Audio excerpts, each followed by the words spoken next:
Bonjour à toi. Alors, j'en profite entre deux événements en marchant de te partager une expérience que j'ai vécue avec des témoins de Jéhovah qui étaient placés devant un cimetière.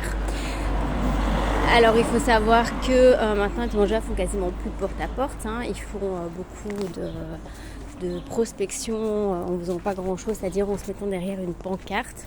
Avec nous proposant l'étude de la Bible gratuitement. Alors attention à tout ce qui est gratuit, justement, il y a toujours anguille sous roche. Alors, pourquoi je te parle de cette expérience ? Comme tu le sais, j'ai été 33 ans chez les témoins de Jéhovah et à cause de leur politique, on va dire comme ça, qui sont plus du chantage affectif qu'autre chose envers les personnes qui sont parties. Moi, j'ai pas eu de contact avec ma mère pendant 10 ans et je l'ai vue.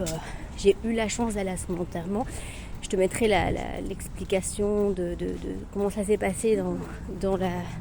J'ai fait une vidéo là-dessus.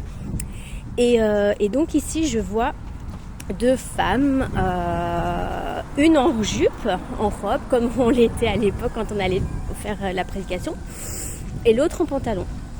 Et j'ai entendu qu'il y avait eu pas mal de changements, parce qu'il faut savoir que les manipulateurs, ils évoluent dans leurs conditions, ils évoluent pour s'adapter et garder leurs adeptes, ou parce qu'ils ont perdu des procès pour pouvoir continuer à exercer leur activité.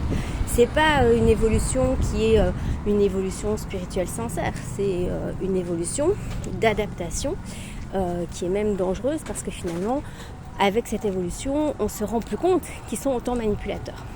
Donc moi, je sais qu'il y a eu des changements au niveau de la tenue vestimentaire, qui était quand même très stricte, parce que même une jupe au genou, ça portait préjudice, on était jugés, des fois on n'avait même pas d'amis parce qu'ils estimaient que notre manière de s'habiller n'était pas correcte. Et donc même dans des endroits où il faisait très froid, les sœurs, les femmes ne pouvaient pas se mettre en pantalon pour aller prêcher. Même s'il y avait des problèmes de santé, elles devaient mettre une jupe au-dessus du pantalon pour montrer que, parce qu'il part du principe que quand on va prêcher, on représente Dieu, l'organisation surtout, et qu'il faut être digne. Et il disait, ça c'est super important à se rappeler, que les pantalons ont été créés pour ridiculiser la femme qui a été créée par un homosexuel et que donc de ce principe-là, c'était mal de mettre un pantalon. Mais apparemment, les témoins de Jéhovah ont une mémoire de poisson rouge, ce qui permet de les manipuler très facilement. Donc je vais vérifier quand même si cette personne est bien témoin de Jéhovah. Je lui dis tiens, je vois la personne qui a un pantalon qui tient en main des brochures, mais je me dis ça pourrait être quelqu'un qui a reçu une publication et donc je vais vérifier. Je lui dis mon nom, je fais oui voilà, vous êtes toutes les deux témoins de Jéhovah. Elles me disent oui. Je dis même vous qui avez un pantalon, vous êtes témoin de Jéhovah. Elle me dit oui. Et donc je pose la question, je pensais que le pantalon c'était interdit, il y a eu des changements. Oui, alors je dis, et pourquoi il y a des changements comme ça ? C'est important parce que il y en a qui ne pouvaient pas le mettre à une certaine époque. Et alors la réponse cliché, désolée pour le bruit, je suis dans la rue, la réponse cliché c'est, oui mais Dieu change, non, dans la Bible on dit que Dieu ne change pas, je dis c'est pas plutôt la voiture qui change. Oui mais parce qu'on doit s'adapter à. Je dis vous devez vous adapter, mais alors j'ai dit ça c'est une des adaptations encore pas très très grave, mais il y en a d'autres adaptations comme le fait que maintenant vous pouvez parler aux excommuniés. Alors elle me dit, très intéressant parce que c'est pas ce qu'ils disent maintenant, alors oui c'est pas qu'on peut leur parler mais on peut leur dire bonjour. Tiens, donc vous voyez même l'approche qu'ils ont vers les excommuniés, c'est pas ce que eux réclament dans leur vrai changement, c'est quand même un entre-deux. Je lui dis donc vous pouvez dire bonjour aux excommuniés, mais alors je dis moi ma mère qui m'a pas parlé pendant 10 ans parce que je suis partie, si j'étais partie maintenant elle pourrait me parler.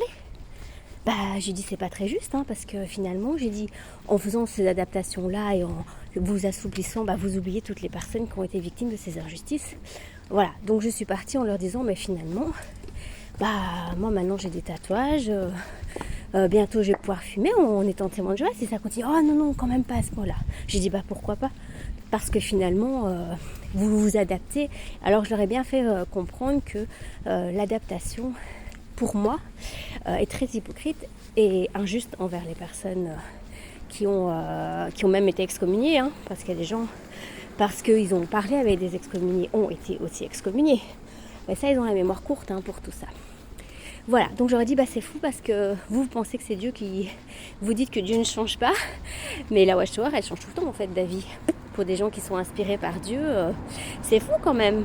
Voilà, moi je suis partie là-dessus en leur disant, un bon courage, hein, dans votre incohérence. Un peu énervée, émotionnée. Et puis en même temps, je me dis, c'est chouette que j'ai pu leur parler. Alors moi, j'ai pas l'intention de les faire sortir les témoins de Jéhovah. Par contre, un petit peu l'intention de leur parler des injustices qui sont commises, parce qu'il y en a énormément dans ce groupement et je pense qu'ils pourront se reconnaître. Voilà. Sur ce, voilà, je voulais juste te partager cette expérience. Et si toi, tu as d'autres expériences à partager dans le fait que tu oses montrer aux personnes l'incohérence, alors bien sûr, il ne faut pas être dans l'agressivité. Moi, j'étais pas trop dans l'agressivité, j'étais dans l'expression émotionnelle de ça et j'ai bien mis les mots sur qui pour moi est l'une des problèmes les plus profonds, c'est bien sûr le rejet dans l'ostracisme, mais c'est surtout l'injustice que beaucoup d'ex-témoins de Jéhovah ont vécu, qui quelque part, moi je suis partie en leur disant, écoutez, moi de toute façon je suis plus là-dedans, donc je me sens libre, donc c'est très bien. Mais je suis triste pour tous les gens qui ont vécu ces injustices et qui le vivent encore, et je sais aussi quelque part que l'injustice que ces gens vivent, ça peut aussi les libérer. Donc c'est ok, quelque part. Et donc j'espère que ces personnes, elles pourront... Alors moi, mon objectif, c'est aussi de semer des graines, mais sans avoir l'intention de les faire sortir. Donc je sème des graines. Si elles sont sincères, elles vont réfléchir. Voilà, je te souhaite une bonne journée et travaille bien, toi, sur les incohérences et pouvoir aussi exprimer les choses quand c'est juste pour toi. Avec assertivité, hein, toujours. Ciao, ciao.